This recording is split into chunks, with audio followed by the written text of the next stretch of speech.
On the evening of August 17th, 2005, a group of 5 friends went out for a dinner and began discussing a hidden cave on the side of Y Mountain. During the conversation, Jennifer Galbraith shared her chilling experience with this notorious cave. She recounted a terrifying incident where she had fainted from the cold but somehow managed to escape. The group half-jokingly named it the Cave of Death. Despite the scary tales, Jennifer convinced her friends to explore it, assuring that they could hold their breath and swim the 15 feet to reach a secret cave inside. Her confidence masked the danger that lurked within, setting the stage for a night of dread and uncertainty. But what happened next? Today, we'll dig deep into the tragic story of the Gollum Cave and discover what exactly happened to this group of adventurers. Watch till the end so you know the whole interesting story. If you haven't subscribed to our channel, subscribe now. The journey into the cave. Blake Donner, Scott McDonald, and Ariel Singer were all in for the adventure, but their 5th friend, Joseph Ferguson, decided to stay behind.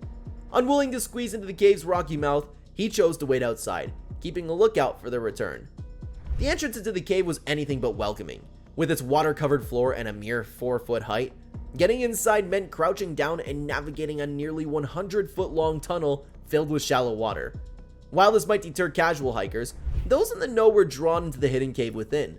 This secret section required lowering oneself through an 18 by 24-inch water-filled hole in the ground, a task that was notorious for inducing disorientation and panic in the narrow, dark underwater passage.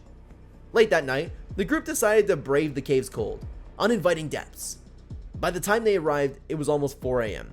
Inside the cave, they reached a fork and, with only one flashlight to guide them, followed a wet path to the right. After another 50 feet, they came into a cavern with a hole in the ground leading to an underwater tunnel. One by one, they gathered the courage to lower themselves into the narrow, water-filled passage. After 15 minutes of hesitation, Jennifer, having been there before, took the lead.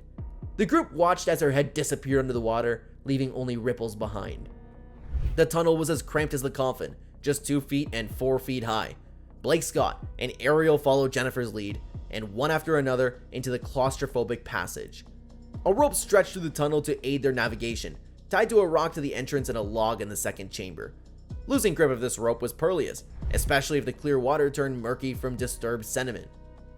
Brian Lamry, a previous explorer, had experienced this danger firsthand. Despite having experienced friends to guide him, he lost his rope on his way back. He missed the exit hole and ended up at a dead end, several feet past the hole. Frantically, he scooted backward until he found the opening, narrowly escaping with his life just before his lungs gave out. By 5 a.m., the 4 adventurers reached the inner chamber. Emerging from the water, they gasped for air in the small space between the chest-high water and the 6-foot ceiling. This cramped cavern could hold about 8 people, with only 3 feet of airspace above the water. Outside, Joseph waited, uncertain how long his friends would be. Inside the inner chamber, the group, likely filled with nervous energy and adrenaline, took deep breaths of relief upon surfacing. However, the air in this tiny space was far from fresh. In the caving world, bad air refers to air with less oxygen than normal, usually due to high levels of carbon dioxide. This stagnant nature of the cave, combined with a closed water source, likely led to a dangerous buildup of carbon dioxide. Over time, as they lingered, the oxygen levels dropped, and the carbon dioxide levels rose. Carbon dioxide tends to accumulate in the limestone caves due to erosion and decay. Additionally, the presence of burning candles, and if there were any, would further deplete the oxygen. With no airflow to disperse the gas, the carbon dioxide would concentrate near the water. Realizing the difficulty in breathing, they likely felt an urgent need to leave. But with the narrow exit allowing only one person through at a time, their situation became increasingly dire. Their oppressive silence and the thick, stale air heightened the sense of terror. One by one, they confronted the harrowing truth that the cave, initially an exciting challenge, had transformed into a death trap.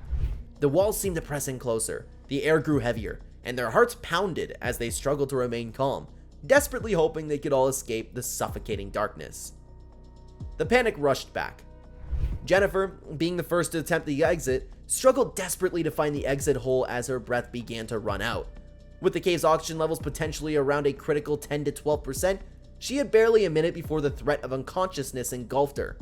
The water, now clouded with stirred sediment, making it even harder to find the rope was supposed to guide everyone inside the tunnel. The situation was growing increasingly horrible. Meanwhile, Joseph, growing anxious after 45 minutes of waiting, decided to enter the cave to check on his friends. He peered into the watery hole, but saw no sign of the flashlight or any movement. His concern turned to alarm, prompting him to call other friends familiar with the cave. Finally, at 6:25 a.m., he called the police, oblivious to the terrifying struggle unfolding inside.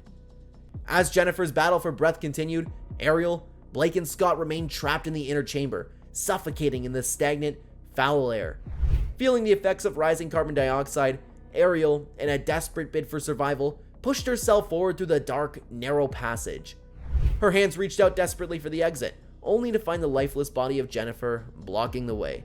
The once clear and straightforward passage now felt suffocating and utterly impossible.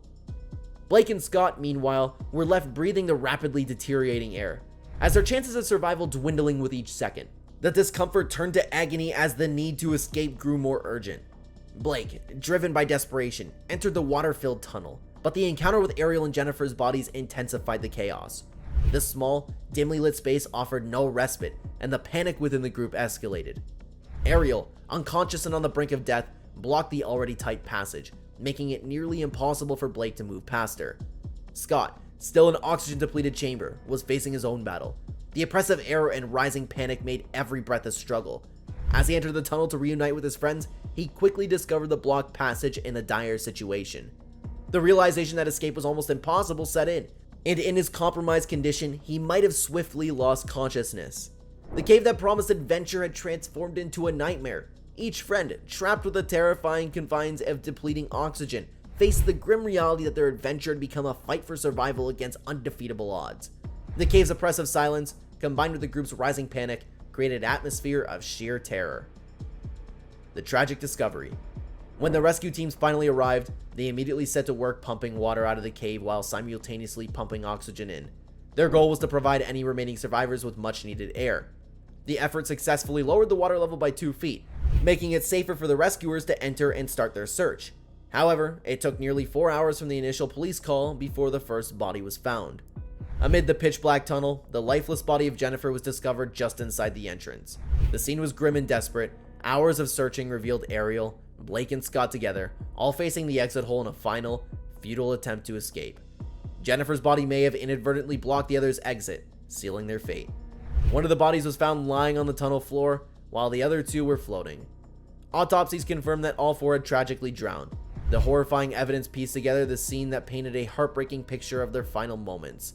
The cave's entrance, now marked as a solemn memorial, was filled with concrete, a stark reminder of the deadly dangers lurking within the Gollum Cave and a somber effect to prevent the further loss of life.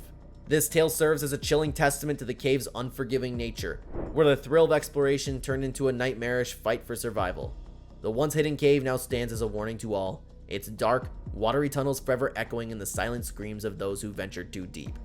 Don't forget to tell us in the comments, what do you think could have possibly saved the remaining 3 friends who drowned to the first unconscious body? Subscribe to our channel to stay updated with our haunting yet exciting videos. If you like the video, give it a thumbs up.